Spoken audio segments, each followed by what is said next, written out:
നമസ്തേ, ഉച്ചവാർത്തയിലേക്ക് സ്വാഗതം. നോക്കാം ഉച്ചവരെയുള്ള പ്രധാന വാർത്തകൾ.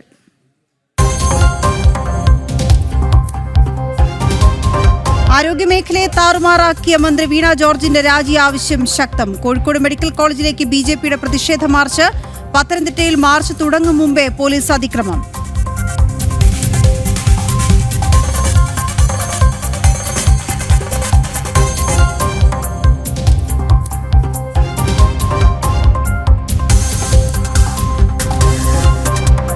കോട്ടയം മെഡിക്കൽ കോളേജിൽ ഹോസ്റ്റൽ കെട്ടിടവും അപകടാവസ്ഥയിൽ.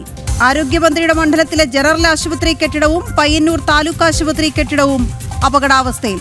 ഫയർ NOC പോലുമില്ലാതെ പാലക്കാട്, ഇടുക്കി മെഡിക്കൽ കോളേജുകൾ.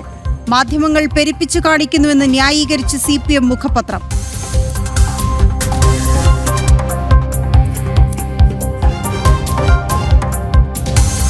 മുഖ്യമന്ത്രിയുടെ വിദേശയാത്രയെ പരിഹസിച്ച് ഓർത്തഡോക്സ് സഭ തൃശൂർ ഭദ്രസനാധിപൻ. വല്ല മതിലും ഇടിഞ്ഞു വീണാൽ കേരള സംസ്ഥാനം അനാഥമാകില്ലേ, അതുകൊണ്ടാ ചികിത്സയ്ക്ക് അമേരിക്കയ്ക്ക് പോകുന്നത് എന്ന് ഫേസ്ബുക്ക് പോസ്റ്റിൽ പരിഹാസം.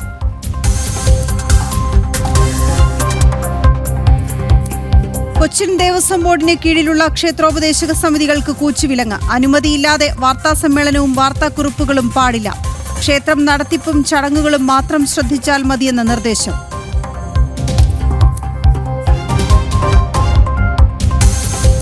സംസ്ഥാനത്ത് സ്വകാര്യ ബസ് പണിമുടക്ക്. 8-ാം തീയതി സൂചനാ പണിമുടക്ക്. വിദ്യാർത്ഥി കൺസെഷൻ വർദ്ധിപ്പിക്കണമെന്നതടക്കം ആവശ്യങ്ങൾ. അംഗീകരിച്ചില്ലെങ്കിൽ 22 മുതൽ അനിശ്ചിതകാല പണിമുടക്ക്.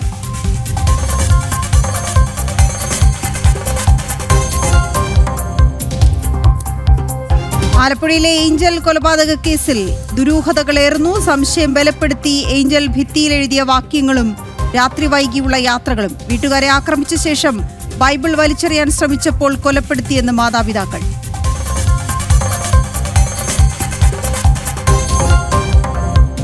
അമേരിക്കയിലെ ടെക്സസിൽ മിന്നൽ പ്രളയം.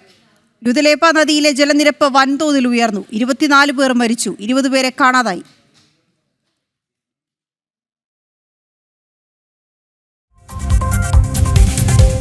ജനം ഗ്ലോബൽ എക്സലൻസ് അവാർഡ് സീസൺ 5 ഇന്ന് ഡൽഹിയിൽ. കേരളത്തിലെ വിവിധ മേഖലകളിൽ വ്യക്തിമുദ്ര പതിപ്പിച്ച മഹത് വ്യക്തികളെ ജനം TV ആദരിക്കുന്നു. കേന്ദ്ര റെയിൽവേ മന്ത്രി അശ്വിനി വൈഷ്ണവ് പുരസ്കാരങ്ങൾ സമ്മാനിക്കും.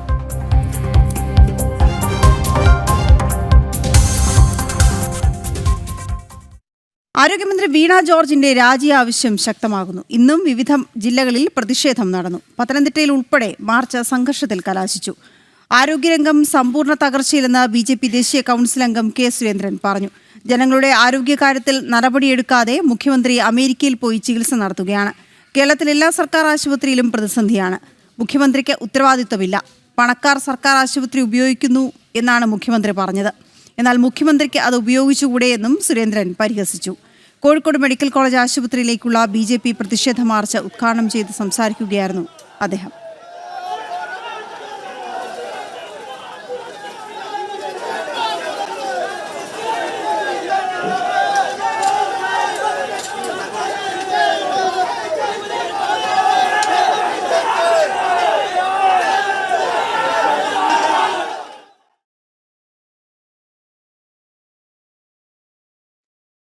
മന്ത്രി വീണ ജോർജിന്റെ പത്തനംതിട്ട കൊടുമൺ അങ്ങാടിക്കലിലെ വീട്ടിലേക്ക് BJP നടത്തിയ മാർച്ചിൽ പോലീസ് അതിക്രമം.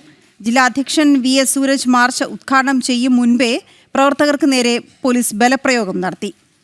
പോലീസിന്റെ അതിക്രൂര മർദ്ദനത്തിൽ നിരവധി പ്രവർത്തകർക്ക് പരിക്കേറ്റു. വനിതാ പ്രവർത്തകർ ഉൾപ്പെടെയുള്ളവരെ നിലത്തുകൂടെ പോലീസ് വലിച്ചിഴച്ചു. ബലപ്രയോഗത്തിൽ ജനം TV ക്യാമറമാൻ അജയൻ നായർക്ക് വീണു പരിക്കേറ്റു.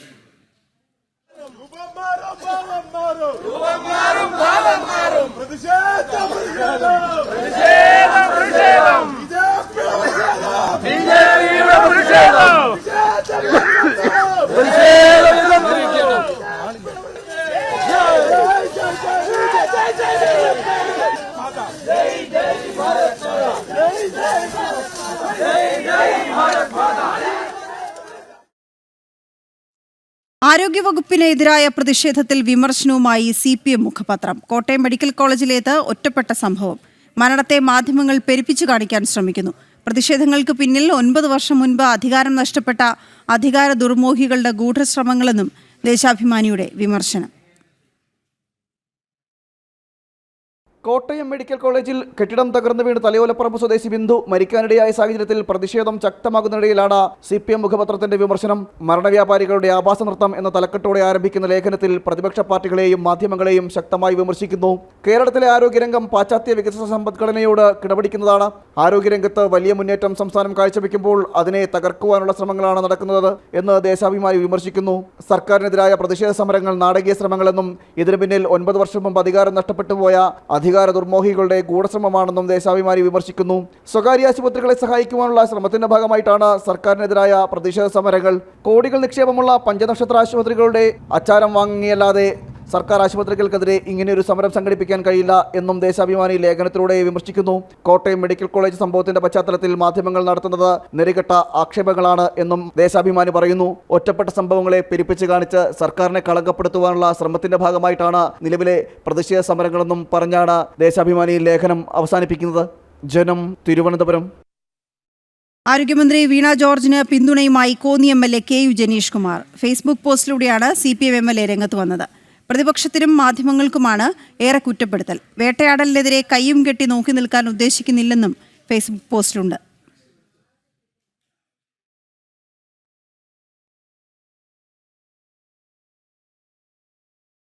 കോട്ടയം മെഡിക്കൽ കോളേജിലെ അപകടത്തിൽ സർക്കാരിനെതിരെ വിമർശനം ശക്തമായിരിക്കെ മുഖ്യമന്ത്രി അമേരിക്കയിലേക്ക്. തുടർ ചികിത്സയ്ക്കായി 10 ദിവസത്തേക്കാണ് മുഖ്യമന്ത്രി അമേരിക്കയിലേക്ക് പോയത്. ചുമതലകൾ കൈമാറാതെയാണ് ദുബായ് വഴി തുടർച്ചയായുള്ള മുഖ്യമന്ത്രിയുടെ അമേരിക്കൻ യാത്ര. ആരോഗ്യരംഗത്ത് കേരളം നമ്പർ 1 എന്ന് പറയുമ്പോഴാണ് മുഖ്യമന്ത്രി ചികിത്സയ്ക്കായി വിദേശത്തേക്ക് പോയത്. കോട്ടയത്ത് മെഡിക്കൽ കോളേജ് കെട്ടിടം തകർന്നു വീണ് വീട്ടമ്മ മരിച്ചതിന്റെ വിവാദം കത്തി നിൽക്കുന്നതിനിടെ മുഖ്യമന്ത്രി പിണറായി വിജയൻ ചികിത്സയ്ക്കായി അമേരിക്കയിലേക്ക് പോയി. പുലർച്ചെയാണ് തിരുവനന്തപുരം രാജ്യാന്തര വിമാനത്താവളത്തിലെത്തി മുഖ്യമന്ത്രി വിദേശത്തേക്ക് പോയത്. ദുബായ് വഴിയാണ് ഇത്തവണയും അമേരിക്കൻ യാത്ര. 10 ദിവസത്തെ ചികിത്സയ്ക്ക് വേണ്ടിയാണ് മുഖ്യമന്ത്രി അമേരിക്കയിലേക്ക് യാത്രയായത്. മുൻപ് മുഖ്യമന്ത്രി മിനസോഡയിലെ മയോ ക്ലിനിക്കിൽ ചികിത്സ തേടിയിരുന്നു. തുടർ ചികിത്സകളുടെ ഭാഗമായാണ് ഇപ്പോഴത്തെ യാത്രയെന്ന് മുഖ്യമന്ത്രിയുടെ ഓഫീസ് അറിയിച്ചു. തിരുവനന്തപുരം മെഡിക്കൽ കോളേജ് യൂറോളജി വിഭാഗം മേധാവി ഡോക്ടർ ഹാരിസ് ചിറക്കൽ ആശുപത്രിയിലെ പ്രശ്നങ്ങൾ ചൂണ്ടിക്കാട്ടി ഫേസ്ബുക്ക് പോസ്റ്റ് ഇട്ടതിന് പിന്നാലെ പൊതുജനാരോഗ്യ രംഗത്തെ നിരവധി പ്രശ്നങ്ങൾ ഉയർന്നു വന്നിരുന്നു.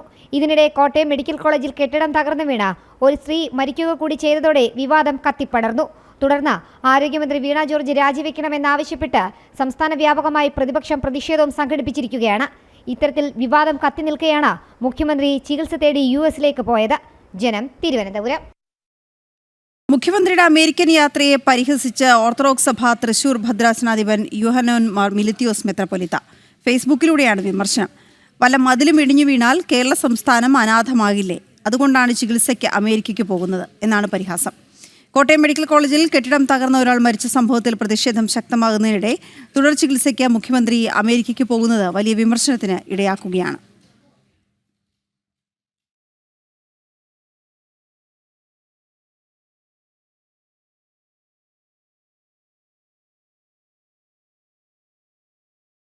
കോട്ടയം മെഡിക്കൽ കോളേജിൽ വിദ്യാർത്ഥികളുടെ ഹോസ്റ്റൽ കെട്ടിടവും അപകടാവസ്ഥയിലാണ്. 60 വർഷം പഴക്കമുള്ള കെട്ടിടം വിണ്ടുകീറി ചോർന്നൊലിക്കുന്നു. സംഭവത്തിൽ പരസ്യ പ്രതികരണങ്ങൾ വിലക്കിയിരിക്കുകയാണ് ആശുപത്രി അധികൃതർ. അതേസമയം ആശുപത്രിയിൽ മുടങ്ങിയ ശസ്ത്രക്രിയകൾ തുടങ്ങാൻ വൈകും. കഴിഞ്ഞ ദിവസം തകർന്നു വീണ കെട്ടിടം നിർമ്മിച്ച അതേ കാലയളവിൽ തന്നെയാണ് PG വിദ്യാർത്ഥികളുടെ ഹോസ്റ്റൽ കെട്ടിടവും നിർമ്മിച്ചിരിക്കുന്നത്. ഏതാണ്ട് 60 വർഷത്തിലേറെ പഴക്കമുണ്ട്.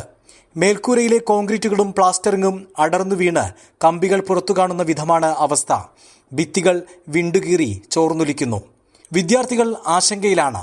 മറ്റൊരു കെട്ടിടവും സമാന അവസ്ഥയിലാണെന്ന് പരാതിയുണ്ട്. എത്രയും പെട്ടെന്ന് പുതിയ കെട്ടിടത്തിലേക്ക് താമസം മാറ്റണമെന്നാണ് വിദ്യാർത്ഥികളുടെ ആവശ്യം. എന്നാൽ വിഷയം പരിഹരിക്കാമെന്നും പരസ്യ പ്രതികരണം നടത്തരുതെന്നും വിദ്യാർത്ഥികളോട് നിർദ്ദേശിച്ചിരിക്കുകയാണ് ആശുപത്രി അധികൃതർ. മെഡിക്കൽ കോളേജിലെ മറ്റു ചില കെട്ടിടങ്ങളുടെയും അവസ്ഥ പരിതാപകരം തന്നെയാണ്. അതേസമയം അപകടത്തെ തുടർന്ന് മുടങ്ങിയ ശസ്ത്രക്രിയകൾ പുനരാരംഭിക്കാൻ വൈകുമെന്നാണ് വിവരങ്ങൾ. അപകടമുണ്ടായ ബ്ലോക്കിലെ ഓപ്പറേഷൻ തിയേറ്ററുകളിലെ ശസ്ത്രക്രിയകളാണ് മുടങ്ങിക്കിടക്കുന്നത്. ഈ ബ്ലോക്കിൽ 10 ഓപ്പറേഷൻ തിയേറ്ററുകളാണ് ഉണ്ടായിരുന്നത്. ഇന്നു മുതൽ പ്രവർത്തനം പുനരാരംഭിക്കുമെന്നായിരുന്നു കരുതിയിരുന്നതെങ്കിലും തിങ്കളാഴ്ചയോടെ പുതിയ ബ്ലോക്കിൽ ഓപ്പറേഷൻ തിയേറ്ററുകൾ സജ്ജമാക്കാൻ കഴിയുമെന്നാണ് ഇപ്പോൾ പ്രതീക്ഷിക്കുന്നത്. ഇന്നലെ മുതൽ ഈ ദിവസങ്ങളിൽ ശസ്ത്രക്രിയ നിശ്ചയിച്ചവർക്ക് പുതിയ തീയതി നൽകിയിട്ടില്ല. ജനം, കോട്ടയം. കോട്ടയത്തേതുപോലെ കണ്ണൂർ പയ്യന്നൂരിലും ആശങ്കയായി ആശുപത്രി കെട്ടിടം. പയ്യന്നൂർ താലൂക്ക് ആശുപത്രിയിലെ പഴയ കെട്ടിടമാണ് ആശുപത്രിയിൽ എത്തുന്നവർക്കും നാട്ടുകാർക്കും ഭീഷണിയായി നിൽക്കുന്നത്. കെട്ടിടം ഉപയോഗിക്കുന്നില്ല എങ്കിലും പൊളിച്ചു മാറ്റാൻ ഇതുവരെ ആരോഗ്യവകുപ്പ് തയ്യാറായിട്ടില്ല. ഇക്കഴിഞ്ഞ മെയ് 20-ന് പയ്യന്നൂർ താലൂക്ക് ആശുപത്രിയുടെ പഴയ കെട്ടിടത്തിന്റെ ഒരു ഭാഗം തകർന്നു വീഴുന്ന ദൃശ്യമാണിത്. പഴയ കെട്ടിടം പൊളിച്ചു മാറ്റണമെന്നും അപകടമുണ്ടാക്കുമെന്നും ജനങ്ങൾ പറയുന്നതിനിടയിലായിരുന്നു ഈ സംഭവം. ഇത് നടന്ന് 2 മാസം പിന്നിട്ടെങ്കിലും ഇതുവരെ പഴയ കെട്ടിടം പൊളിച്ചു മാറ്റാൻ അധികൃതർ തയ്യാറായിട്ടില്ല. നിലവിൽ ആശുപത്രിയുമായി ബന്ധപ്പെട്ട ഒരു പ്രവർത്തനവും ഈ കെട്ടിടത്തിൽ നടക്കുന്നില്ലെങ്കിലും പൊളിച്ചു മാറ്റിയില്ലെങ്കിൽ മറ്റൊരു ദുരന്തം ക്ഷണിച്ചു വരുത്തുന്നതിന് തുല്യമാണെന്നാണ് ഉയരുന്ന വിമർശനം. ഈ ബിൽഡിങ്ങിന് തൊട്ട് അടുത്ത് തന്നെ റോഡ് നിലവിലുണ്ട്. ആ റോഡിലേക്കൂടെ 100 കണക്കിന് വാഹനങ്ങൾ യഥാസമയം യാത്ര ചെയ്തുകൊണ്ടിരിക്കുന്ന സ്ഥലമാണ് പയ്യന്നൂർ. അതുകൊണ്ട് തന്നെ ഇതുപോലുള്ളൊരു പ്രയാസം പയ്യന്നൂരും അനുഭവിക്കാതിരിക്കണമെങ്കിൽ അധികാരികളുടെ കണ്ണു തുറക്കേണ്ടത് അനിവാര്യമാണ്. ആംബുലൻസുകൾ ഉൾപ്പെടെ വാഹനങ്ങൾ നിർത്തിയിടുന്നത് ഈ പഴയ കെട്ടിടത്തോട് ചേർന്നാണ്. രോഗികളും കൂടെ എത്തുന്നവരും ആശുപത്രിയിൽ നിന്ന് പുറത്തേക്ക് പോകുന്നതും ഇതുവഴി തന്നെ. ഈ പഴയ കെട്ടിടം പൊളിച്ചു കളയാതെ മറ്റൊരു ദുരന്തത്തിനായി അധികൃതർ കാത്തിരിക്കുകയാണോ എന്നാണ് ഉയരുന്ന ചോദ്യം. ജനം, കണ്ണൂർ. ആരോഗ്യമന്ത്രി വീണ ജോർജിന്റെ മണ്ഡലത്തിലെ സർക്കാർ ജനറൽ ആശുപത്രി കെട്ടിടവും അപകടാവസ്ഥയിലാണ്. പത്തനംതിട്ട ജനറൽ ആശുപത്രിയുടെ 17 വർഷം മാത്രം പഴക്കമുള്ള കെട്ടിടമാണ് നിർമ്മാണത്തിലെ അപാകതകൾ മൂലം പൊട്ടിപ്പിളർന്ന് അപകടാവസ്ഥയിലായിരിക്കുന്നത്. 4 വർഷം മുൻപ് ബലക്ഷയം കണ്ടെത്തിയെങ്കിലും അറ്റകുറ്റപ്പണികൾ നടത്തുന്നത് ഇപ്പോഴാണ്. നിർമ്മാണ പ്രവർത്തനങ്ങൾ നടക്കുന്നതിനാൽ പൊളിക്കാനിട്ടിരിക്കുന്ന കെട്ടിടത്തിന്റെ ഭാഗങ്ങൾ ഇപ്പോഴും ഉപയോഗിക്കുന്നത് അപകട സാധ്യത വർദ്ധിപ്പിക്കുന്നു.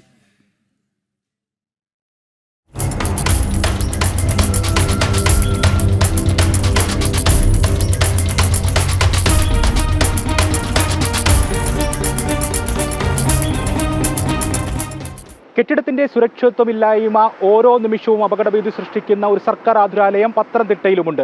ആരോഗ്യമന്ത്രി വീണ ജോർജിന്റെ സ്വന്തം ആശുപത്രി പത്തനംതിട്ട ജനറൽ ആശുപത്രി. വിണ്ടുകീറിയ കെട്ടിട ഭാഗങ്ങളും കോൺക്രീറ്റ് കമ്പികൾ പുറത്തേക്ക് തള്ളി നിൽക്കുന്ന കാഴ്ചകളുമെല്ലാം ഓരോ നിമിഷവും ഇവിടെ അപകടഭീതി സൃഷ്ടിക്കുകയാണ്. പത്തനംതിട്ട ജനറൽ ആശുപത്രി കെട്ടിടം അപകടഭീതി സൃഷ്ടിക്കുന്നത് പല കാരണങ്ങൾ കൊണ്ടാണ്. ആശുപത്രിയിലെ പ്രധാന ബ്ലോക്കായ BNC കെട്ടിടം ബലക്ഷയം നേരിടുന്നു എന്നുള്ളതാണ് ഇതിൽ എടുത്തു പറയേണ്ടത്. പുതിയ കെട്ടിടത്തിന്റെ നിർമ്മാണ പ്രവർത്തനങ്ങൾ നടക്കുന്നുണ്ടെങ്കിലും പൊളിക്കാനിട്ടിരിക്കുന്ന കെട്ടിടത്തിന്റെ പല ഭാഗങ്ങളും ഇപ്പോഴും ഉപയോഗിക്കുന്നു എന്നത് അപകടഭീതി സൃഷ്ടിക്കുന്ന മറ്റൊരു വസ്തുത. BNC കെട്ടിടത്തിന്റെയും ശുചിമുറികളുടെയും ഭാഗങ്ങളിലെ തൂണുകളിൽ കോൺക്രീറ്റ് പൊട്ടിമാറി ദ്രവിച്ച കമ്പികൾ കാണാം. കെട്ടിടത്തിൽ ഏറ്റവും മുകളിലുള്ള ഓപ്പറേഷൻ തിയേറ്ററിൽ ചോർച്ചയുണ്ട്. 4 നില കെട്ടിടത്തിലാണ് ഗൈനക്കോളജി, കുട്ടികളുടെ വാർഡ്, ICU എന്നിവ പ്രവർത്തിക്കുന്നത്. കഴിഞ്ഞ വർഷം ജൂലൈയിൽ BNC ബ്ലോക്കിൽ മേൽക്കൂര അടർന്നു വീണ ഗർഭിണിയും ഭർത്താവും തലനാരിഴയ്ക്കാണ് പരിക്കേൽക്കാതെ രക്ഷപ്പെട്ടത്. ഈ ഭാഗത്തെ വഴി അടച്ചിരിക്കുന്നു. പക്ഷേ ശുചിമുറികളുള്ളത് ഇവിടെയാണ്. BNC ബ്ലോക്കിന്റെ പല ഭാഗവും വൃത്തിഹീനവുമാണ്. BNC കെട്ടിടത്തിന്റെ ബലക്ഷയം ദൂരവ്യാപക പ്രത്യാഘാതങ്ങൾക്ക് ഇടവരുത്തിയേക്കുമെന്ന് ആശുപത്രി വികസന സമിതി അംഗം മുഹമ്മദ് അൻസാർ പറയുന്നു. ജനങ്ങൾ ആശ്രയിക്കുന്നതാണ് പത്തനംതിട്ട ജനറൽ ഹോസ്പിറ്റൽ. ഈ ജനറൽ ഹോസ്പിറ്റലിനെ അഴിമതിയുടെ കൂത്തരങ്ങാക്കി മാറ്റിയിരിക്കുകയാണ്. പത്തനംതിട്ടയ്ക്ക് സ്വന്തമായിട്ടൊരു MLA ഉണ്ട്, പത്തനംതിട്ടയ്ക്ക് സ്വന്തമായ ഒരു മന്ത്രിയുണ്ട്. മന്ത്രി ജനിച്ചു വളർന്ന ടൗൺ കൂടിയാണ് പത്തനംതിട്ട. എന്നിട്ടും ഈ ഗവൺമെൻറ് ആശുപത്രിയെ ജനറൽ ഹോസ്പിറ്റലിനെ അഴിമതിയുടെ കേദാരമാക്കി മാറ്റുകയാണ്. അവിടെ ആശ്രിത നിയമനം അടക്കമുള്ളത് നടത്തിക്കൊണ്ടിരിക്കുകയാണ്. BNC ബ്ലോക്ക് മാസങ്ങൾക്ക് മുമ്പ് തകർച്ചയുടെ വക്കിലാണെന്ന് റിപ്പോർട്ടുകൾ നിലവിലുണ്ട്. എന്നാൽ അവിടെ ഇപ്പോഴും 100 കണക്കിന് രോഗികളും അവരുടെ കൂട്ടിരിപ്പുകാരും അടക്കം 250-ൽ പരം ആൾക്കാർ അവിടെ നിരന്തരം വന്നുപോകുന്ന അവസ്ഥയുണ്ട്. ആശുപത്രിയിലെ പ്രധാന ലിഫ്റ്റ് സംവിധാനവും പ്രവർത്തനരഹിതം. അത്യാഹിത വിഭാഗത്തിലും ചോർച്ചയുണ്ട്. ആശുപത്രിയുടെ അറ്റകുറ്റപ്പണികൾക്കായി നിലവിൽ കോന്നി മെഡിക്കൽ കോളേജിലേക്ക് ഉപകരണങ്ങൾ മാറ്റിയിരിക്കുകയാണ്. പുതിയ കെട്ടിടത്തിന്റെ പണി എന്ന് തീരുമെന്ന് വ്യക്തമല്ലാത്തതിനാൽ പുതിയ കെട്ടിടം സാധ്യമാക്കും വരെ ജനറൽ ആശുപത്രിയിലെത്തുന്ന രോഗികളും കൂട്ടിരിപ്പുകാരും ഭയാശങ്കയോടെ ആശുപത്രിയിൽ നിലയുറപ്പിക്കേണ്ടി വരും.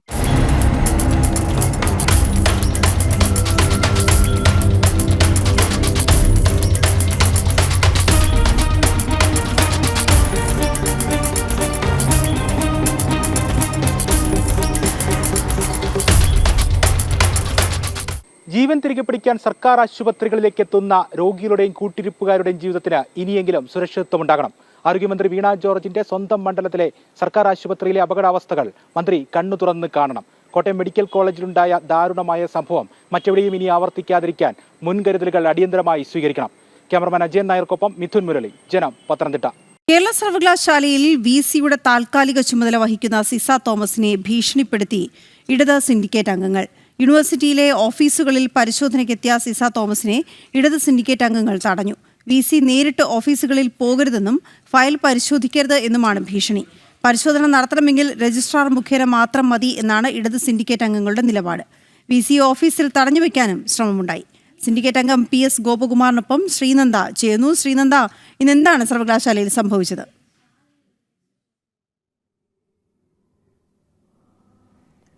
തീർച്ചയായിട്ടും വീണ, നമ്മൾ പറഞ്ഞതുപോലെ തന്നെ ഇടത് സിൻഡിക്കേറ്റ് അംഗങ്ങൾ എല്ലാവരും കൂടി ചേർന്ന് താൽക്കാലിക VC-ആയ സിസ തോമസിനെ തടഞ്ഞു വെക്കുന്ന ഒരു സ്ഥിതിവിശേഷമാണ് കുറച്ച് മണിക്കൂറുകൾക്ക് മുമ്പ് യൂണിവേഴ്സിറ്റി സാക്ഷ്യം വഹിക്കേണ്ടി വന്നത്. ഇപ്പോൾ നമ്മുടെ കൂടെ PS ഗോപകുമാർ, സിൻഡിക്കേറ്റ് അംഗമായ PS ഗോപകുമാറുണ്ട്. സർ, എപ്പോഴാണ് ഈ ഒരു സംഭവം നടന്നത്? ഇന്ന് ഏകദേശം ഒരു 11:30 മണിയോടുകൂടിയാണ് കേരള സർവകലാശാലയിൽ വൈസ് ചാൻസലറുടെ ചേംബറിൽ വന്ന് ഭീഷണിപ്പെടുത്തുകയും ബഹുമാനപ്പെട്ട വൈസ് ചാൻസലർ സെക്ഷനിൽ പരിശോധനയ്ക്ക് വേണ്ടി പോകുന്ന സമയത്ത് അവിടെ ചെന്ന് തടസ്സപ്പെടുത്തുകയും ചെയ്ത ഒരു സംഭവം ഉണ്ടായത്. നമുക്കൊക്കെ അറിയാവുന്നതുപോലെ തന്നെ വളരെ പഴക്കവും പാരമ്പര്യവുമുള്ള ഒരു സർവകലാശാലയാണ് കേരള സർവകലാശാല. ഈ കേരള സർവകലാശാല തങ്ങളുടെ ഇംഗിതത്തിനനുസരിച്ച് പ്രവർത്തിക്കണം എന്നുള്ള ഒരു തിട്ടൂരമാണ് ഇടത് സിൻഡിക്കേറ്റ് അംഗങ്ങൾ മുന്നോട്ട് വെച്ചിട്ടുള്ളത്. ഇത് സർവകലാശാലയെ സ്ഥിരം സമരവേദിയാക്കുക എന്നുള്ളൊരു ഉദ്ദേശം കൂടി ഇടത് സംഘടനകൾക്കും സിൻഡിക്കേറ്റ് അംഗങ്ങൾക്കും ഉണ്ട്. ഈ വൈസ് ചാൻസലർ, ബഹുമാനപ്പെട്ട വൈസ് ചാൻസലറുടെ ചാർജ് വഹിച്ചിരുന്ന ഡോക്ടർ മോഹൻ കുന്നുമ്മൽ സാർ വിദേശത്ത് പോയ സമയത്താണ് കേരള സർവകലാശാലയുടെ ചാർജ് ഡോക്ടർ സിസ തോമസിന് നൽകിയിട്ടുള്ളത്. അപ്പോൾ അവർ യഥാസമയം ഈ സർവകലാശാലയിൽ വരികയും സർവകലാശാലയുടെ കാര്യങ്ങളിൽ ദൈനംദിനം ഇടപെടുകയും ചെയ്യുകയാണ്. ആദ്യ ദിവസം അവർക്ക് നേരെ കവാടത്തിൽ കൂടി സർവകലാശാലയെ പ്രവേശിക്കാൻ കഴിയാത്തൊരു സാഹചര്യം ഉണ്ടായിരുന്നു. ഇന്നലെ 2ാം ദിവസം SFIയുടെ ഏതാനും ചില വിദ്യാർത്ഥികൾ അവരെ സർവകലാശാലയിൽ വന്നപ്പോൾ തടയാൻ ശ്രമിക്കുകയുണ്ടായി. ഇന്ന് അത്തരത്തിലൊരു വിദ്യാർത്ഥികൾ സമരത്തിന് പങ്കെടുത്തിരുന്നില്ല. സർവകലാശാലയിൽ വരികയും അവരുടെ പ്രവർത്തനത്തിൻ്റെ ഭാഗമായിട്ട് വൈസ് ചാൻസലർ സെക്ഷനുകളിൽ പോകുന്ന സമയത്ത് ആ സെക്ഷനുകളിൽ ചെന്നിട്ട് സിൻഡിക്കേറ്റ് അംഗങ്ങൾ അവരെ ഭീഷണിപ്പെടുത്തുകയാണ്. സർവകലാശാലയിൽ വൈസ് ചാൻസലർ എങ്ങനെ പ്രവർത്തിക്കണം, നിങ്ങൾക്ക് ഈ സെക്ഷനുകളിൽ പോകാൻ പാടില്ല, ചേംബറിലിരുന്നു കൊണ്ട് രജിസ്ട്രാർ വഴി മാത്രമേ ഫയലുകൾ പരിശോധിക്കാൻ പാടുള്ളൂ എന്നുള്ള തിട്ടൂരം കൊടുക്കുകയാണ്. ആ സെക്ഷനിൽ നിന്ന് വൈസ് ചാൻസലറെ ഭയപ്പെടുത്തി അവിടെ നിന്ന് തിരിച്ചുവിടുകയാണ്. നേരെ ഈ സിൻഡിക്കേറ്റ് അംഗങ്ങൾ ചേംബറിൽ വന്ന, ഓഫീസിൽ വന്ന വൈസ് ചാൻസലറെ പിന്തുടർന്നു വരികയും അവിടെ ചുറ്റും നിന്നിട്ട് എങ്ങനെ പ്രവർത്തിക്കണമെന്ന് വൈസ് ചാൻസലർക്ക് സിൻഡിക്കേറ്റ് അംഗങ്ങൾ തിട്ടൂരം അല്ലെങ്കിൽ നിർദ്ദേശം കൊടുക്കുന്ന ഒരു കാഴ്ചയാണ് ഞാനവിടേക്ക് കടന്നു ചെല്ലുന്ന സമയത്ത് കണ്ടത്.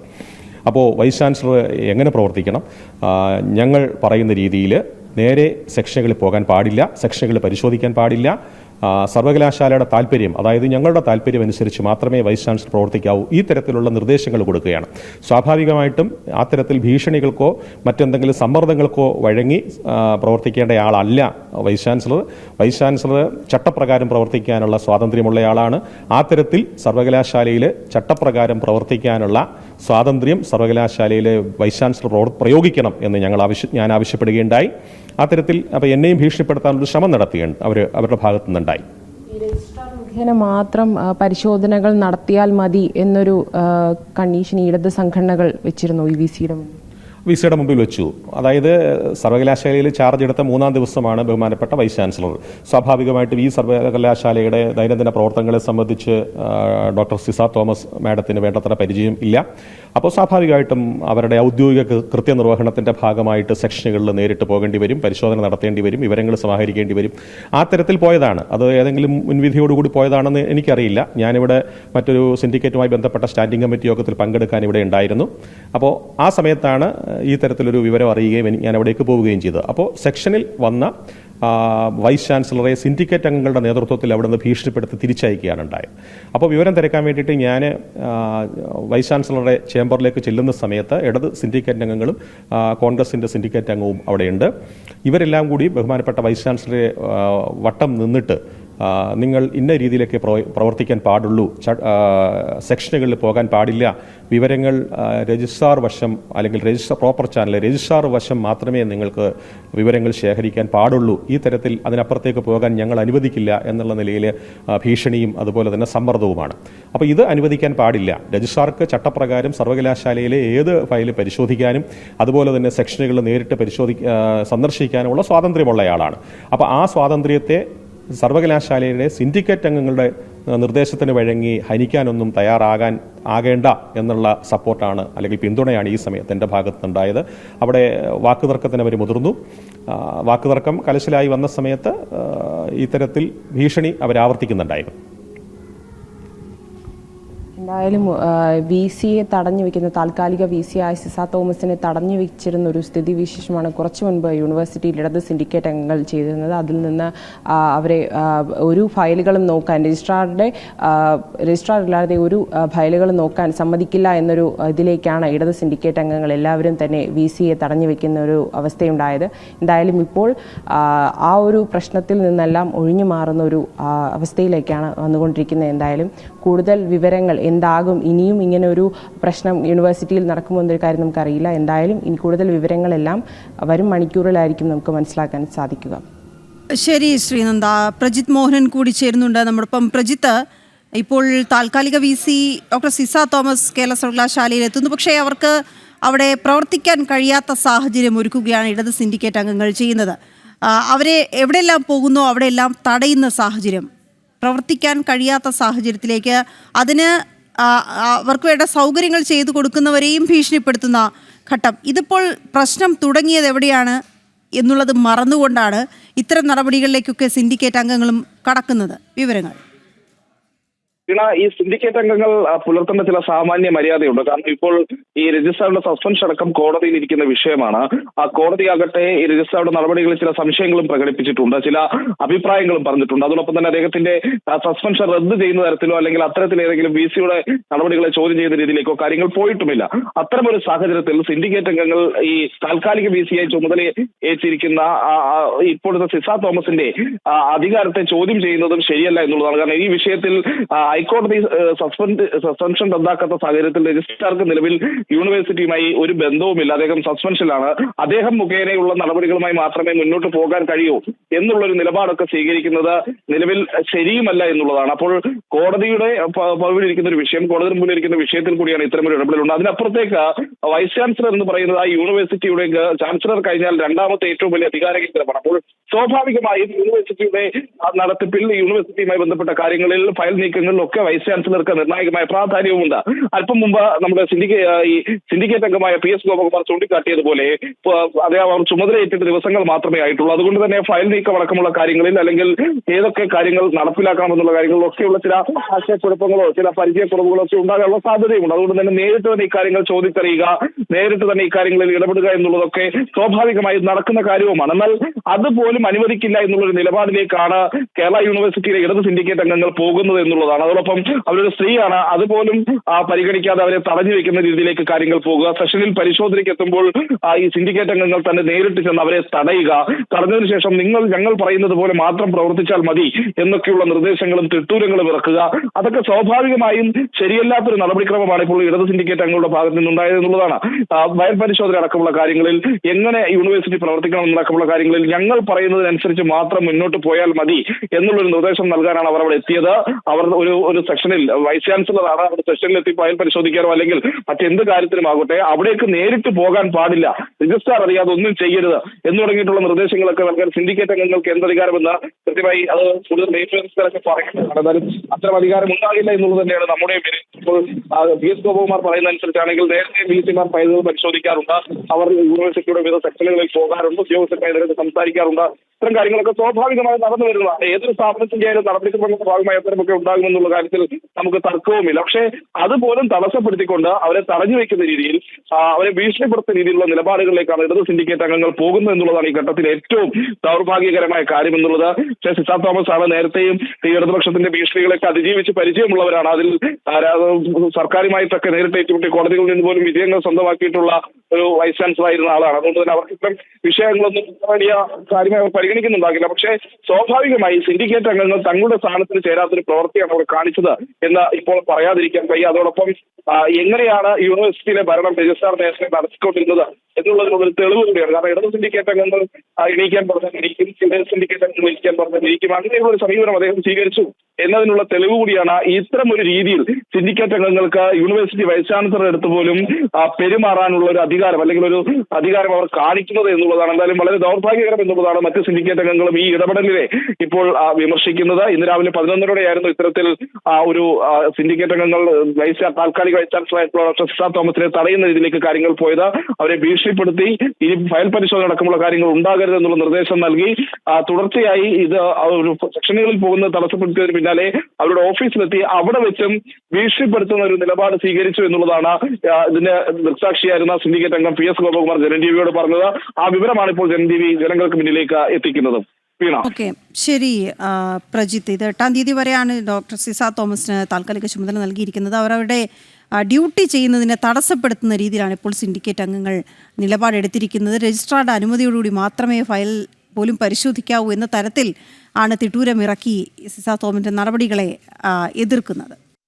പഞ്ചരാഷ്ട്ര സന്ദർശനത്തിന്റെ ഭാഗമായി പ്രധാനമന്ത്രി അർജന്റീനയിൽ ഏസിസ അന്താരാഷ്ട്ര വിമാനത്താവളത്തിലെത്തിയ അദ്ദേഹത്തിന് ഊഷ്മള വരവേൽപ്പാണ് നൽകിയത്. ബ്യൂണസ് ഐറിസിലെ ഹോട്ടലിലെത്തിയ പ്രധാനമന്ത്രിയെ ജയ് ശ്രീറാം, ഭാരത് മാതാ കി ജയ് വിളികളോടെയാണ് പ്രവാസി ഭാരതീയ സമൂഹം സ്വീകരിച്ചത്. പരമ്പരാഗത നൃത്തം ചെയ്ത് പ്രവാസികൾ സന്തോഷം പങ്കിട്ടു. ഓട്ടോഗ്രാഫ് നൽകിയും കുഞ്ഞുങ്ങളെ താലോലിച്ചും പ്രധാനമന്ത്രി അവരുടെ സന്തോഷത്തിനൊപ്പം ചേർന്നു. അർജന്റീന പ്രസിഡന്റിന്റെ പ്രത്യേക ക്ഷണപ്രകാരമാണ് പ്രധാനമന്ത്രിയുടെ സന്ദർശനം.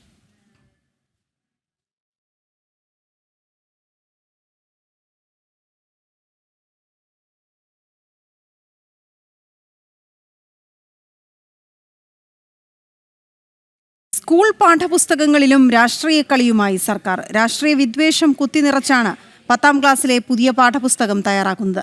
റിസോർട്ട് രാഷ്ട്രീയവും ഇലക്ട്രൽ ബോണ്ടിലെ കോടതി വിധിയും 10ാം ക്ലാസ്സുകാരെ പഠിപ്പിക്കാനാണ് സർക്കാർ നീക്കം. ഇതര രാഷ്ട്രീയ സംഘടനകളോട് കുട്ടികളിൽ വിദ്വേഷം വളർത്താനാണ് ശ്രമം. ഗവർണറുടെ അധികാരങ്ങളും ചുമതലകളും വരെ ഉൾപ്പെടുത്തിയ പുസ്തകത്തിൽ കേരളത്തിലെ രാഷ്ട്രീയ സംഭവങ്ങളിൽ മൗനം. ജനം ബ്രേക്കിംഗ്.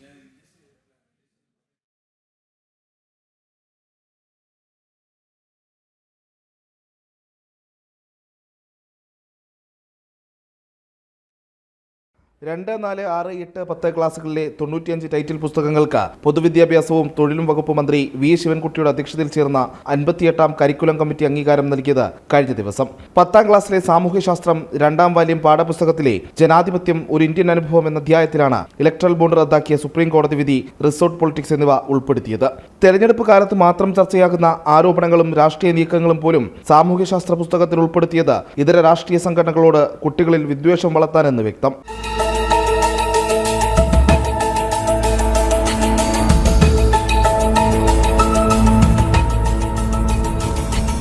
CPM പാർട്ടി ക്ലാസുകൾക്ക് സമാനമായി കൊച്ചുകുട്ടികളുടെ മനസ്സിലും കക്ഷി രാഷ്ട്രീയ ചിന്തകൾ കുത്തിവയ്ക്കുകയാണ് സർക്കാർ എന്നാണ് വിമർശനം. പാഠപുസ്തകങ്ങളിലൂടെ CPM അനുകൂല മനോഭാവം വളർത്താനുള്ള ശ്രമമാണെന്നും ആരോപണമുണ്ട്. ഗവർണറുടെ അധികാരങ്ങളും ചുമതലകളും വരെ ഉൾപ്പെടുത്തിയ പാഠപുസ്തകത്തിൽ പക്ഷേ കേരളത്തിലെ രാഷ്ട്രീയ സംഭവ വികാസങ്ങളെക്കുറിച്ച് സർക്കാരിന് മൗനം മാത്രം. ദൈനംദിന രാഷ്ട്രീയ സംഭവങ്ങൾ സ്കൂളുകളിൽ പഠിപ്പിക്കുകയാണെങ്കിൽ കേരളത്തിലെ TP കൊലപാതകമടക്കമുള്ള കൊലപാതക രാഷ്ട്രീയവും ഭീകരവാദത്തിന്റെ വളർച്ചയും പോപ്പുലർ ഫ്രണ്ടിന്റെ നിരോധനവും പഠിപ്പിക്കേണ്ടേ എന്നും ചോദ്യങ്ങൾ ഉയരുന്നു. പ്രജിത് മോഹനൻ, ജനം, തിരുവനന്തപുരം. കൊച്ചിൻ ദേവസ്വം ബോർഡിന് കീഴിലെ ക്ഷേത്രോപദേശക സമിതികൾക്ക് കൂച്ചുവിലങ്ങ്. ദേവസ്വം ബോർഡിന്റെ അനുമതി കൂടാതെ വാർത്താ സമ്മേളനമോ വാർത്താക്കുറിപ്പോ പാടില്ല എന്നാണ് പുതിയ ഉത്തരവ്. ക്ഷേത്രങ്ങൾക്കുമേൽ സർക്കാർ തീരുമാനങ്ങൾ അടിച്ചേൽപ്പിക്കുന്നുവെന്നാണ് ആക്ഷേപം.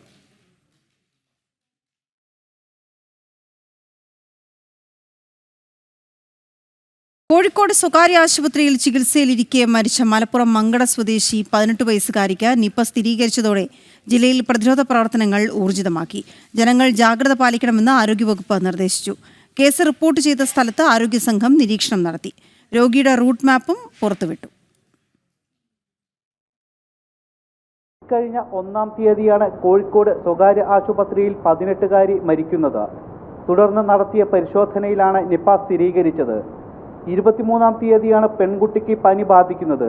തുടർന്ന് മക്കരപ്പറമ്പിലെ ക്ലിനിക്കിൽ ചികിത്സിച്ചു. പിന്നീട് മലപ്പുറം കോഓപ്പറേറ്റീവ് ആശുപത്രി, കോട്ടക്കൽ മിംസ് ആശുപത്രി എന്നിവിടങ്ങളിലും ചികിത്സ തേടിയിരുന്നു. മരണശേഷം പെൺകുട്ടിക്ക് രോഗം സ്ഥിരീകരിച്ചതോടെ ആരോഗ്യ പ്രവർത്തകർ പ്രതിരോധ പ്രവർത്തനങ്ങൾ ഊർജിതമാക്കി. സമ്പർക്ക പട്ടികയിൽ ഉൾപ്പെട്ടവർ ക്വാറന്റീനിൽ പോകാൻ നിർദ്ദേശിച്ചു. കേസ് റിപ്പോർട്ട് ചെയ്ത സ്ഥലത്ത് ജില്ലാ സർവൈലൻസ് ഓഫീസർ ഡോക്ടർ C. ഷുബിന്റെ നേതൃത്വത്തിലുള്ള ആരോഗ്യ സംഘം സർവൈലൻസ് നടത്തി. മക്കരപ്പറമ്പ്, കൂട്ടിലങ്ങാടി, കുറുവ, മങ്കട ഗ്രാമപഞ്ചായത്തുകളിലെ 20 വാർഡുകൾ കണ്ടെയ്ൻമെന്റ് സോണുകളായി പ്രഖ്യാപിച്ചു. ഇതോടൊപ്പം രോഗിയുടെ റൂട്ട് മാപ്പും പുറത്തുവിട്ടിട്ടുണ്ട്. ജനം, മലപ്പുറം. പാലക്കാട്ട് നിപ ബാധിച്ച 38-കാരിയുടെ നില അതീവ ഗുരുതരമായി തുടരുന്നു. പെരിന്തൽമണ്ണയിലെ സ്വകാര്യ ആശുപത്രിയിലാണ് യുവതി ചികിത്സയിൽ കഴിയുന്നത്. യുവതിയുടെ ബന്ധുവായ 10 വയസ്സുകാരനെ പനിയെ തുടർന്ന് മഞ്ചേരി മെഡിക്കൽ കോളേജിൽ പ്രവേശിപ്പിച്ചു. അതേസമയം തച്ചനാട്ടുകര പഞ്ചായത്തിനും ആരോഗ്യവകുപ്പിനുമെതിരെ പരാതിയുമായി നാട്ടുകാരും രംഗത്തെത്തി. തച്ചനാട്ടുകര നാട്ടുകൽ സ്വദേശിനിക്ക് നിപ്പ സ്ഥിരീകരിച്ചതോടെ പാലക്കാട് ജില്ലയിൽ കർശന നിയന്ത്രണങ്ങൾ തുടരുകയാണ്. തച്ചനാട്ടുകര കരിമ്പുഴ പഞ്ചായത്തുകളിലെ 6 വാർഡുകൾ കണ്ടെയ്ൻമെന്റ് സോണാക്കി. പ്രദേശത്തെ സന്ദർശന നിയന്ത്രണവും ഏർപ്പെടുത്തിയിട്ടുണ്ട്. നിപ്പ ബാധിച്ച യുവതിയുടെ വീടിന് സമീപത്ത് വവ്വാലുകളുടെ സാന്നിധ്യവും കണ്ടെത്തിയിട്ടുണ്ട്. നേരത്തെ തന്നെ പ്രദേശത്തെ വവ്വാലുകളെ കണ്ടെത്തിയിരുന്നുവെന്നും എന്നാൽ പരാതിപ്പെട്ടിട്ടും പഞ്ചായത്തും ആരോഗ്യവകുപ്പും യാതൊരു നടപടിയും സ്വീകരിച്ചില്ല എന്നും നാട്ടുകാർ ആരോപിച്ചു. ഞങ്ങളുടെ ഈ പ്രദേശത്ത് ഏകദേശം 1000 കണക്കിന് അധികം വവ്വാലുകൾ കൂട്ടമായി താമസിക്കുന്ന ഇടം ഇതിനു മുമ്പ് വാർത്താ മാധ്യമങ്ങളിൽ ഇടം പിടിച്ചു വന്നാണ്. അന്ന് തന്നെ ആരോഗ്യ മേഖലയിലെ DMO അതുപോലെ തന്നെ പഞ്ചായത്ത് മറ്റു സംവിധാനങ്ങളിലെല്ലാം ഈ വിഷയം ഞങ്ങൾ ഉയർത്തിക്കൊണ്ടുവന്നതാണ് ഈ നാട്ടിലെ ജനങ്ങൾ. അന്ന് വിചിത്രമായൊരു വാദമാണ് നമുക്ക് അറിയാൻ സാധിച്ചത്. നിലവിലെ ആവാസ വ്യവസ്ഥിതി തകർക്കാൻ കഴിയില്ല എന്ന ഒരു നിലപാടുമായിട്ടാണ് മുന്നോട്ട് പോയത്. എന്നാൽ ഇന്ന് ഈ കേസ് നിപ്പ സ്ഥിരീകരിച്ചിട്ടുള്ള വീടിന് ചുറ്റുമായി ഏകദേശം 1000 കണക്കിന് വവ്വാലുകൾ കൂട്ടമായി കൊണ്ട് അവിടെ വസിച്ചു വരികയാണ്. ഇത് എല്ലാ കാലത്തേക്കുമായി നശിപ്പിക്കാൻ ആവശ്യമായ ഇടപെടലുകൾ വരേണ്ടതുണ്ട്.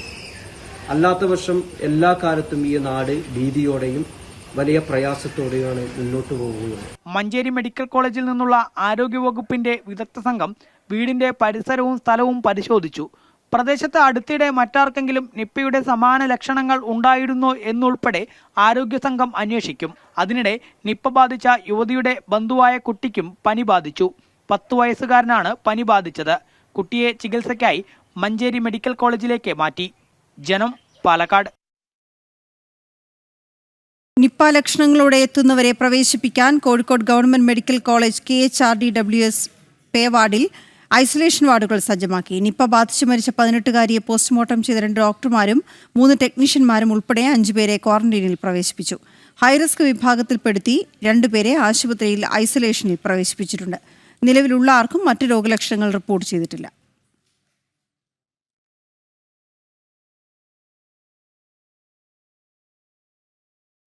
കാലടി ശ്രീ ശങ്കരാചാര്യ സംസ്കൃത സർവകലാശാലയുടെ മുഖ്യ ക്യാമ്പസിൽ അച്ചടക്കം പരിപാലിക്കാനായി ഏർപ്പെടുത്തിയ നിയന്ത്രണങ്ങളിൽ ഒരു വിട്ടുവീഴ്ചയും ഉണ്ടാകില്ലെന്ന് vice chancellor professor KK Geethakumari. ആരൊക്കെ എതിർത്താലും അത് കർശനമായും നടപ്പാക്കും. ക്യാമ്പസിലെ അനിഷ്ടകരമായ എല്ലാ ദുഷ്പ്രവണതകളും അവസാനിപ്പിക്കുമെന്നും SFI സമരത്തിന് താക്കീതായി VC വ്യക്തമാക്കി.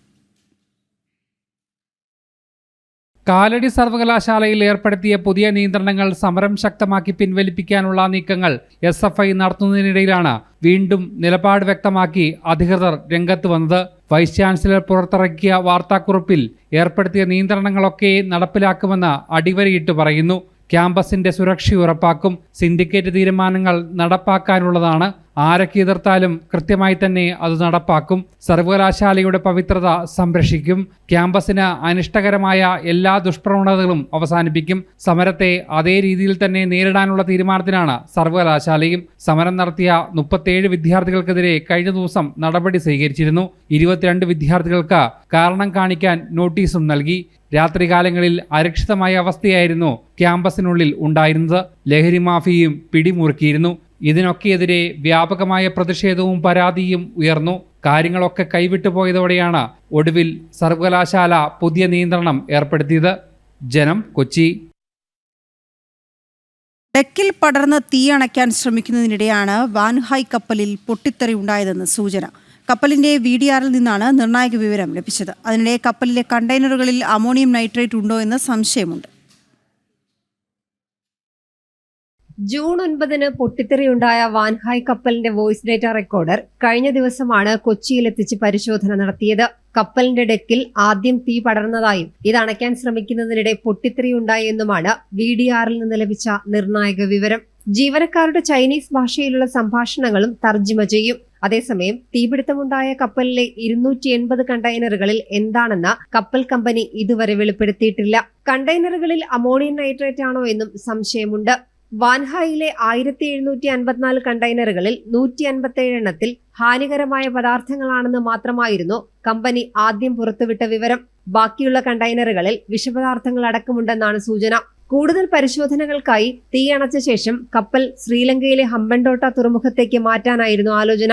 എന്നാൽ പൊട്ടിത്തെറി ഭയന്ന് കപ്പലടുപ്പിക്കാൻ ഹമ്പൻടോട്ട തുറമുഖ അധികൃതർ അനുമതി നിഷേധിച്ചു. നിലവിൽ കേരള തീരത്ത് നിന്ന് 77 നോട്ടിക്കൽ മൈൽ അകലെയാണ് വാൻഹായ്. ജനം, കൊച്ചി. സംസ്ഥാനത്ത് ഒറ്റപ്പെട്ട ശക്തമായ മഴ തുടരും. മധ്യകേരളത്തിലും വടക്കൻ കേരളത്തിലും മലയോര മേഖലകളിലും മഴ കനക്കാൻ സാധ്യത. 8 ജില്ലകൾക്ക് ഇന്ന് യെല്ലോ അലർട്ടാണ്. എറണാകുളം, തൃശൂർ, പാലക്കാട്, മലപ്പുറം, കോഴിക്കോട്, വയനാട്, കണ്ണൂർ, കാസർഗോഡ് ജില്ലകൾക്കാണ് യെല്ലോ അലർട്ട്. മഴയ്ക്കൊപ്പം ശക്തമായ കാറ്റിനും സാധ്യതയുണ്ട്. കേരള, കർണാടക, ലക്ഷദ്വീപ് തീരങ്ങളിൽ മത്സ്യബന്ധനത്തിന് തടസ്സമില്ല. അമേരിക്കയിലെ ടെക്സസിലുണ്ടായ മിന്നൽ പ്രളയത്തിൽ 24 പേർ മരിച്ചതായി റിപ്പോർട്ട്. 25ഓളം പേരെ കാണാതായി. ഗ്യാദലുപ്പെ നദിയിലെ ജലനിരപ്പ് വൻതോതിൽ ഉയർന്നതിനെ തുടർന്നാണ് ദുരന്തം. 45 മിനിറ്റിനുള്ളിൽ നദിയിലെ ജലനിരപ്പ് 26 അടിയിലേറെ ഉയർന്നു. പരിസരത്തെ അവധിക്കാല ക്യാമ്പിൽ ഉണ്ടായിരുന്ന 20 പെൺകുട്ടികളെ കാണാതായി എന്നും ടെക്സസ് ഗവർണർ ഡാൻ പാട്രിക് അറിയിച്ചു. പ്രധാനമന്ത്രിയെ ഒരു നോക്ക് കാണാനായി യുവാവ് സഞ്ചരിച്ചത് 400 കിലോമീറ്റർ. അർജന്റീനയിലെത്തിയ പ്രധാനമന്ത്രി നരേന്ദ്രമോദിയെ കാണാനായി കിലോമീറ്ററുകൾ താണ്ടിയത് വിജയ്കുമാർ ഗുപ്ത എന്ന ഭാരതീയനാണ്. പ്രധാനമന്ത്രിക്ക് ഹസ്തദാനം നൽകിയ സന്തോഷത്തിലും ആഹ്ലാദത്തിലുമാണ് വിജയ്കുമാർ.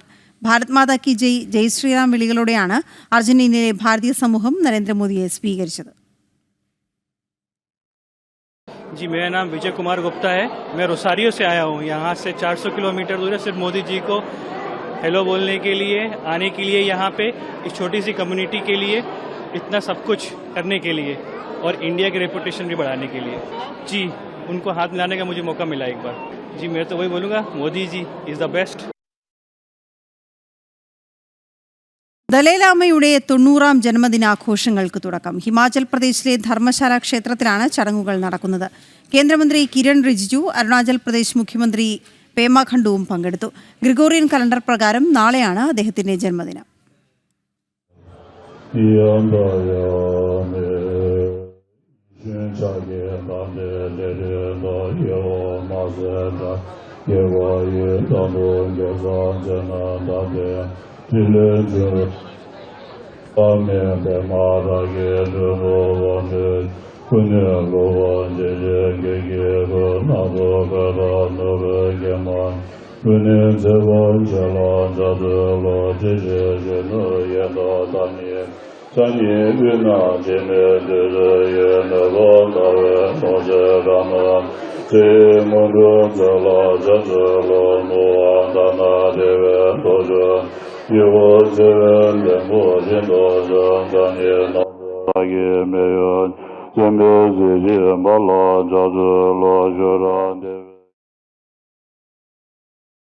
അമേരിക്കൻ കോൺഗ്രസ് പാസാക്കിയ ബിഗ് ആൻഡ് ബ്യൂട്ടിഫുൾ ബില്ലിൽ അമേരിക്കൻ പ്രസിഡന്റ് ഡൊണാൾഡ് ട്രംപ് ഒപ്പുവച്ചു.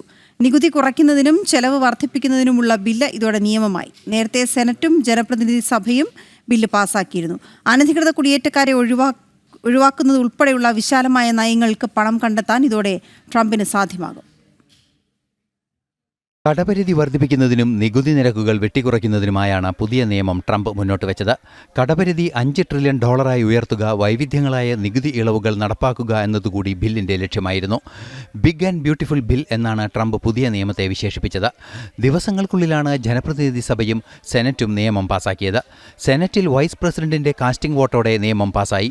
214-നെതിരെ 218 വോട്ടുകൾ നേടി പ്രതിനിധി സഭയിലും നിയമം പാസാവുകയായിരുന്നു. ഇതിനു പിന്നാലെയാണ് ട്രംപ് പുതിയ ബില്ലിൽ ഒപ്പുവെച്ചത്.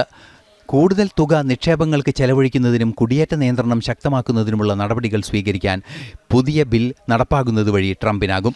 ബിൽ പാസാക്കുന്നതിൽ പ്രതിഷേധിച്ച് Elon Musk department of government efficiency മേധാവി സ്ഥാനം രാജിവെച്ചിരുന്നു.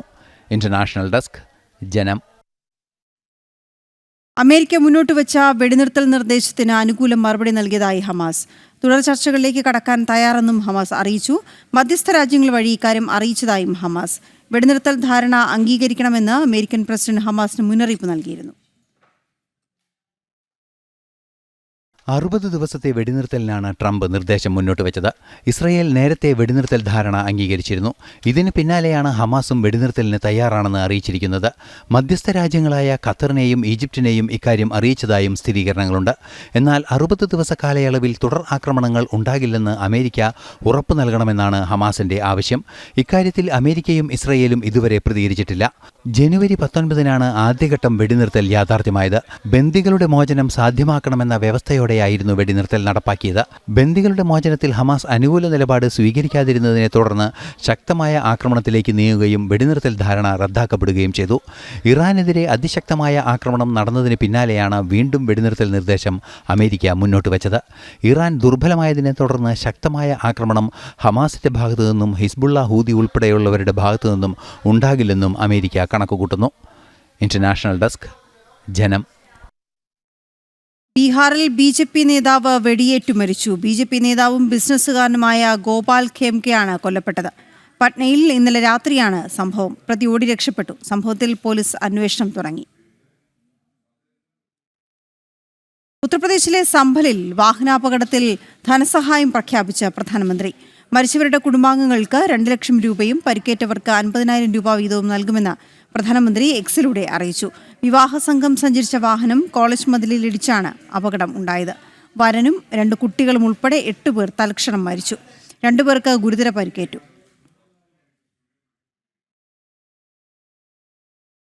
രാജ്യത്തെ വിദേശ നാണ്യ കരുതൽ ശേഖരം വീണ്ടും റെക്കോർഡിലേക്ക്. ജൂൺ 27 അവസാനിച്ച ആഴ്ചയിൽ കരുതൽ ശേഖരം $4.8 കോടി വർദ്ധിച്ച് $702.78 കോടി ആയതായി റിസർവ് ബാങ്ക് അറിയിച്ചു.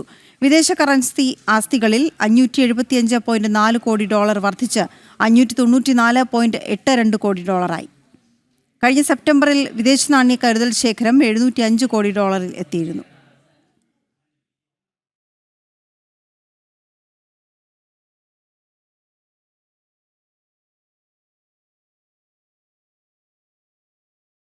പാലക്കാട് സിവിൽ സ്റ്റേഷനുള്ളിൽ ശവമഞ്ചവുമായി BJP. സംസ്ഥാനത്തെ ആരോഗ്യമേഖല ശവമഞ്ചത്തിൽ എന്നാരോപിച്ചാണ് പ്രതിഷേധം. DMO ഓഫീസിലേക്കാണ് ശവമഞ്ചവുമായി BJP പ്രവർത്തകർ എത്തിയിരിക്കുന്നത്.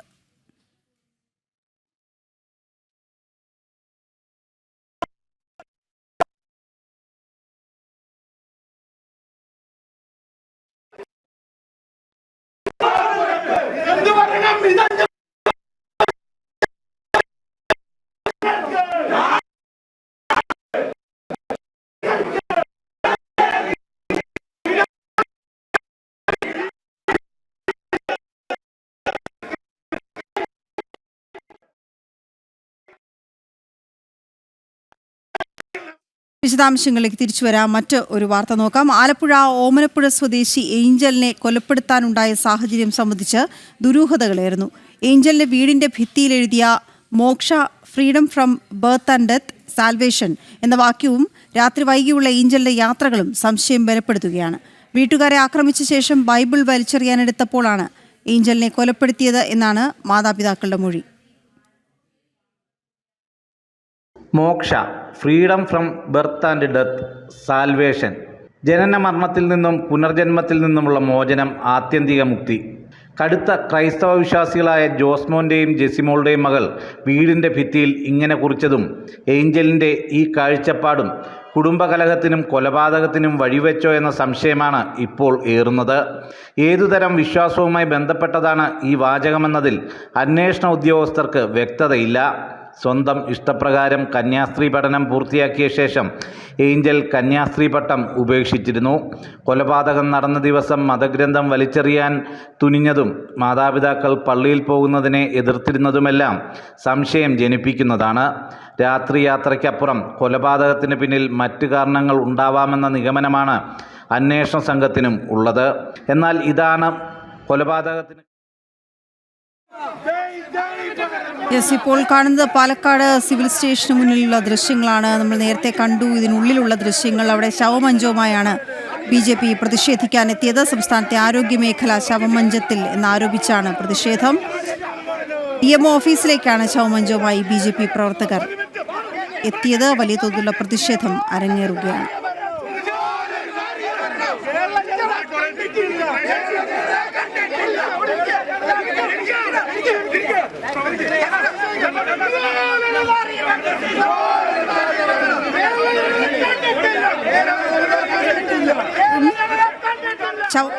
ഈ പ്രതീകാത്മക സമരത്തിലാണ് BJP എത്തിയത്.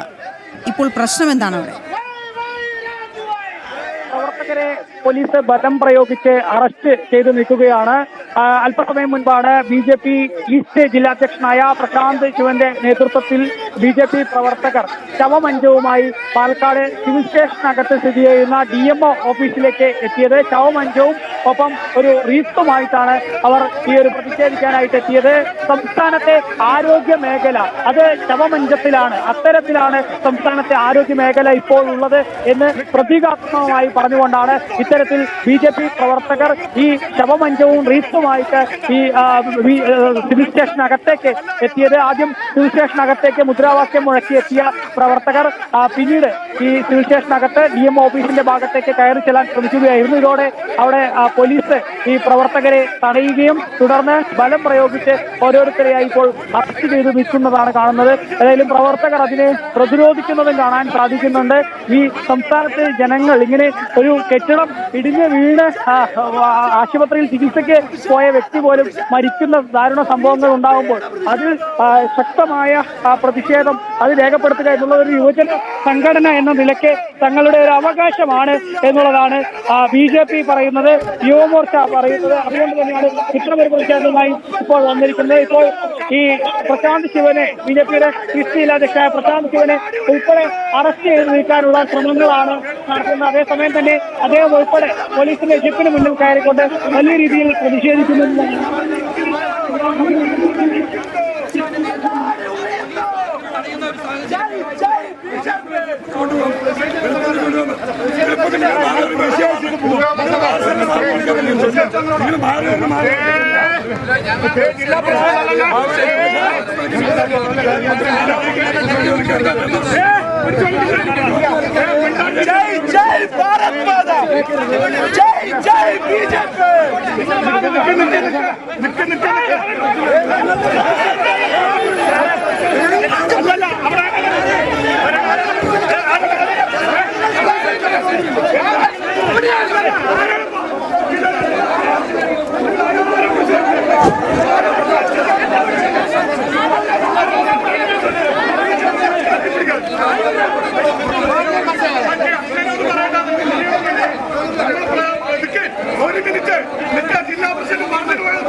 ജില്ലാ പ്രസിഡന്റ് പറഞ്ഞു കേട്ടിട്ട് പോയാൽ മതി, പാർട്ടി പറഞ്ഞു കേട്ടില്ല, അതാ പോലീസ് പറയാട്ടല്ല ഞങ്ങൾ നിൽക്കുന്നത്.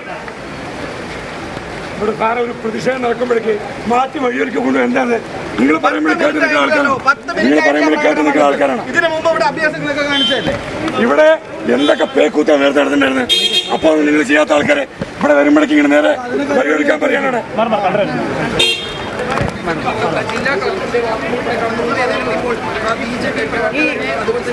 പ്രതിഷേധം ആരംഭിക്കുന്നതിന് മുൻപ് തന്നെ പ്രതിഷേധം തുടങ്ങുന്നതിനേക്കാളും മുന്നേ തന്നെ പോലീസിന്റെ ഭാഗത്ത് യാതൊരുവിധ പ്രകോപനമില്ല ഇത്തരത്തിലുള്ള കാര്യങ്ങൾ ഉണ്ടായിരിക്കുന്നത്.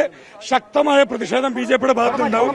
ഇവിടെ യുവമോർച്ചയുടെ പ്രവർത്തകരെ ഒരു പ്രതിഷേധം തുടങ്ങുന്നതിന് മുന്നേ തന്നെ പോലീസിന്റെ ഭാഗത്തു നിന്ന് യാതൊരു തരത്തിലും ഒരു അക്സെപ്റ്റ് ചെയ്യാൻ പറ്റാത്ത തരത്തിലുള്ള പോലീസിന്റെ ഭാഗത്തുള്ള നടപടിയാണ് ഉണ്ടായിരിക്കുന്നത്. ശക്തമായ പ്രതിഷേധം ഭാരതീയ ജനതാ പാർട്ടിയുടെ ഭാഗത്തുനിന്നുണ്ട്. ആരോഗ്യ മേഖലയുടെ ദുരവസ്ഥ തന്നെയാണ്. ആരോഗ്യ മേഖല കുത്തഴിഞ്ഞു കിടക്കുകയാണ്. കേരളത്തിന്റെ ആരോഗ്യ മേഖല എന്ന് പറയുന്നത് കുത്തഴിഞ്ഞു കിടക്കുന്ന അവസ്ഥയാണ്. നമ്മൾ വലിയ ദൂരത്തോട്ടൊന്നും പോണ്ട. പാലക്കാട് ജില്ലയിലെ ജില്ലാ ആശുപത്രിയിലെ അവസ്ഥ നമ്മൾ എടുത്തു നോക്കണം. കഴിഞ്ഞ ഏതാനും മാസങ്ങൾക്കുള്ളിൽ തന്നെ എത്ര പേർക്കാണ് ചികിത്സ നിഷേധിക്കപ്പെട്ടിരിക്കുന്നത്. അപ്പം അതുകൊണ്ട് ശക്തമായ രീതിയിലുള്ള പ്രതിഷേധം BJPയുടെ ഭാഗത്തുനിന്നുണ്ടാവും. അതുതന്നെയാണ് BJP ശക്തമായ പ്രതിഷേധവുമായി മുന്നോട്ട് പോകും എന്നുള്ളതാണ് പ്രശാന്ത് ശിവൻ ഉൾപ്പെടെ പറയുന്നത്. സ്ഥലത്ത് വലിയ സംഘർഷാവസ്ഥ തുടരുന്നു. പോലീസ് പ്രവർത്തകരെ ബലം പ്രയോഗിച്ച് അറസ്റ്റ് ചെയ്ത് നീക്കുന്നു. നേരത്തെ ഒരു ജീപ്പിൽ ആദ്യം എത്തിയ പ്രവർത്തകരെ മുഴുവൻ അറസ്റ്റ് ചെയ്ത് നീക്കിയിരുന്നു. ഇപ്പോൾ ജില്ലാ അധ്യക്ഷൻ ഉൾപ്പെടെയുള്ള ആളുകൾ മുദ്രാവാക്യം മുഴക്കിക്കൊണ്ട് നിൽക്കുന്ന ഒരു സാഹചര്യമാണ്. ഏതായാലും നേരത്തെ അവർ പറഞ്ഞതുപോലെ തന്നെ സംസ്ഥാനത്തെ ആരോഗ്യ മേഖലയിൽ വലിയ ബുദ്ധിമുട്ടുകൾ അനുഭവപ്പെടുന്നു. പ്രത്യേകിച്ച് പാലക്കാട് ജില്ലാ ആശുപത്രിയും മെഡിക്കൽ കോളേജും ഉൾപ്പെടെ വലിയ ദുരിതങ്ങൾ അനുഭവിക്കുന്നു. പാലക്കാട് മെഡിക്കൽ കോളേജ് ഉദ്ഘാടനം കഴിഞ്ഞ് ഏകദേശം 10 വർഷം കഴിഞ്ഞിട്ടും അവിടെ അവശ്യ സർവീസുകളൊന്നും തന്നെ ഇല്ല പ്രവർത്തിക്കുന്നില്ല, അത്യാഹിത വിഭാഗം പ്രവർത്തിക്കുന്നില്ല, ഒപ്പം അവിടുത്തെ പ്രധാന ബ്ലോക്കുകൾ പലതിൻ്റെയും നിർമ്മാണ പ്രവർത്തനങ്ങൾ ഇനിയും പുരോഗമിച്ചിട്ടില്ല. അത്തരത്തിലുള്ള കാര്യങ്ങൾ ഉൾപ്പെടെ ആരോപിച്ചുകൊണ്ടാണ്, അതായത് കോട്ടയത്ത് ഒരു കെട്ടിടം ഇടിഞ്ഞു വീണ് ബിന്ദു എന്ന വീട്ടമ്മയ്ക്ക് ദാരുണാന്ത്യം സംഭവിച്ചത് ഒരു ഒറ്റപ്പെട്ട സംഭവമല്ല. സംസ്ഥാനം മുഴുവൻ ആരോഗ്യ മേഖല കുത്തഴിഞ്ഞ് കിടക്കുകയാണ്. അതിൽ പാലക്കാട് ജില്ലയിലും ധാരാളം സ്ഥലങ്ങളുണ്ട്, ധാരാളം ആശുപത്രികളുണ്ട് എന്നുൾപ്പെടെ ആരോപിച്ചുകൊണ്ടാണ് ഈ ഒരു പ്രതിഷേധം അവർ നടത്തുന്നത്. ഏതായാലും ഇപ്പോൾ പ്രവർത്തകരെ വീണ്ടും ബലം പ്രയോഗിച്ച് അറസ്റ്റ് ചെയ്ത് നീക്കിയ പ്രവർത്തകരെ കൊണ്ടുപോകാൻ സമ്മതിക്കില്ല എന്ന് പറഞ്ഞുകൊണ്ട് ജീപ്പിന് മുന്നിൽ കയറുന്ന പ്രവർത്തകരെ മാറ്റിക്കൊണ്ട് പ്രവർത്തകരെ മുഴുവൻ അറസ്റ്റ് ചെയ്ത് ബലം പ്രയോഗിച്ച് അറസ്റ്റ് ചെയ്ത് നീക്കുന്ന കാഴ്ചയാണ് കാണാൻ സാധിക്കുന്നത്. ഏതായാലും BJPയുടെ ഭാഗത്ത് നിന്ന് വലിയ സമരമാണ് ഉണ്ടായിരിക്കുന്നത്. യുവമോർച്ചയുടെയും BJPയുടെയും പ്രവർത്തകരുടെ നേതൃത്വത്തിലാണ് ഇത്തരത്തിൽ പാലക്കാട് സിവിൽ സ്റ്റേഷനിലേക്ക് മാർച്ച് നടത്തിയത്. ഈ ശവമഞ്ചവും റീത്തും ഉൾപ്പെടെ വെച്ചുകൊണ്ടാണ് ഇത്തരമൊരു പ്രതിഷേധം സംഘടിപ്പിച്ചിരിക്കുന്നത്.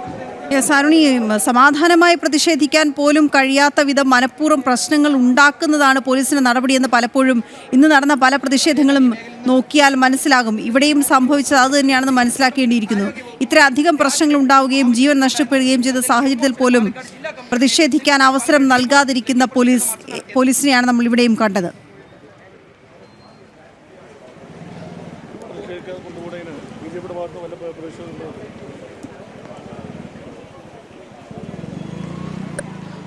തീർച്ചയായിട്ടും BJP പ്രവർത്തകരും പ്രധാനമായിട്ട് പരാതി ഉന്നയിക്കുന്നതാണ്. അതായത് ഇത്തരത്തിലൊരു പ്രതീകാത്മകമായിട്ട് ശവമഞ്ചവും അതുപോലെ തന്നെ റീത്തും ഒക്കെ ആയിട്ട് പ്രതിഷേധിക്കുമ്പോൾ ആ പ്രതിഷേധിക്കുന്നതിന് പോലുള്ള ഒരു ന്യായമായ അവകാശം അത് നൽകിയില്ല എന്നുള്ളതാണ് പ്രധാനമായിട്ടും അവർ ആരോപിക്കുന്നത്.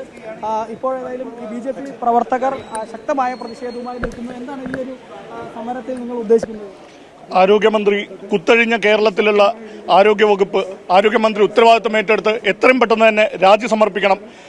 കേരളത്തിൽ കുത്തഴിഞ്ഞ് കിടക്കുന്ന ഈ അവസ്ഥ മാറ്റം ആദ്യപടിയായിട്ട് ആരോഗ്യമന്ത്രി രാജിവെക്കണം എന്നുള്ളതാണ് ഞങ്ങളുടെ പ്രധാനപ്പെട്ട ആവശ്യം. ഈ രാജിവെക്കണം ആവശ്യപ്പെട്ട് നടത്തുമ്പോൾ അതിനെ കൃത്യമായി നിങ്ങൾ പ്രതിഷേധിക്കാൻ പോലും അനുവദിക്കാത്തൊരു സാഹചര്യമാണ്. അതെ, അതായത് വീണ ജോർജ് രാജിവെക്കാൻ വരെ BJP സമരത്തിലാണ് എല്ലാ കേന്ദ്രങ്ങളിലും. അതായത് ആരോഗ്യ വകുപ്പ് തികച്ചും അനാസ്ഥയും കൊലകളാണ് നടത്തുന്നത് കേരളത്തിൽ. ഇതിനെതിരെ ഇവിടുത്തെ ജനങ്ങൾ പ്രതിഷേധിക്കുകയാണ്. പ്രതിഷേധങ്ങൾ ഉണ്ടാവും, വളരെ തീക്ഷ്ണമായ സമരങ്ങൾ ഉണ്ടാവും. ഈ ജനങ്ങൾ ഇതിന്, അതായത് ആരോഗ്യ കേരളത്തിന് ഏറ്റവും നമ്പർ 1 എന്ന് പറയുന്നു ഈ കേരളം, പക്ഷേ ഏറ്റവും കൊലക്കളമായി മാറിയിരിക്കുന്നു ഈ കേരളം. ആരോഗ്യമന്ത്രി രാജിവെക്കും വരെ BJP സമരത്തിൽ തന്നെയാണ്. ഏതായാലും നേതാക്കൾ ഇപ്പോഴും ഇവിടെ നിൽക്കുന്നുണ്ട്. എന്താണ് ഈ ഒരു സമരത്തിന് തുടക്കത്തിൽ തന്നെ മുകളിലോട്ട് കയറുന്നതിന് മറ്റൊന്നും അനുവദിക്കാതെ അറിയുകയാണല്ലേ? ഇവിടെ യുവമോർച്ചയുടെ ഭാഗത്തുനിന്ന് സമാധാനപരമായ രീതിയിലുള്ള ഒരു പ്രതിഷേധം ഉണ്ടായത്. പക്ഷേ പോലീസിൻ്റെ ഭാഗത്തുനിന്ന് പ്രതിഷേധം തുടങ്ങുന്നതിന് മുന്നേ തന്നെ പ്രതിഷേധിക്കാനുള്ള അവസരങ്ങൾ പോലും കളഞ്ഞുകൊണ്ട് പോലീസിൻ്റെ ഭാഗത്തുനിന്ന് പ്രവർത്തകരെ അറസ്റ്റ് ചെയ്ത് നീക്കുമായിരുന്നു. ഇതിനെതിരെ ശക്തമായ രീതിയിൽ BJPയുടെ നേതൃത്വത്തിലുള്ള പ്രതിഷേധങ്ങൾ ഉണ്ടാകുന്നുള്ള കാര്യത്തിൽ യാതൊരുവിധ സംശയമില്ല. ഏതായാലും പ്രവർത്തകരെ ബലം പ്രയോഗിച്ച് പോലീസ് അറസ്റ്റ് ചെയ്ത് നീക്കിയിരിക്കുന്നു. ഇപ്പോൾ ജില്ലാ അധ്യക്ഷൻ ഉൾപ്പെടെയുള്ള ആളുകൾ ഈ സിവിൽ സ്റ്റേഷൻ കോമ്പൗണ്ടിൽ തന്നെ DM ഓഫീസിന് താഴെയായിട്ട് തന്നെ നിലയുറപ്പിച്ചിരിക്കുകയാണ്. ഏതായാലും ഈ വിഷയത്തിൽ യുവമോർച്ചയും BJPയും മന്ത്രിയുടെ രാജി അല്ലാതെ മറ്റൊരു ഇതുമായി പുറകോട്ടില്ല എന്നുള്ള ശക്തമായ നിലപാടാണ് ഇവർ വ്യക്തമാക്കുന്നത്. യെസ്, ശരി. അരുൺ വിവരങ്ങൾ നൽകുകയായിരുന്നു. ഇപ്പോൾ ഈ ശവമഞ്ചവുമായി BJP നടത്തിയ പ്രതിഷേധത്തിനെയാണ് അടിച്ചമർത്താൻ പോലീസ് ശ്രമിച്ചത്. അവിടെ നിന്നും പ്രവർത്തകരെ അറസ്റ്റ് ചെയ്ത് നീക്കുന്ന സാഹചര്യമാണ് ഉണ്ടായത്. ഉച്ചവാർത്ത പൂർണ്ണമാവുകയാണ്. ചെറിയ ഇടവേളയ്ക്ക് ശേഷം ന്യൂസ് at 2 PM കാണാം. നമസ്തേ.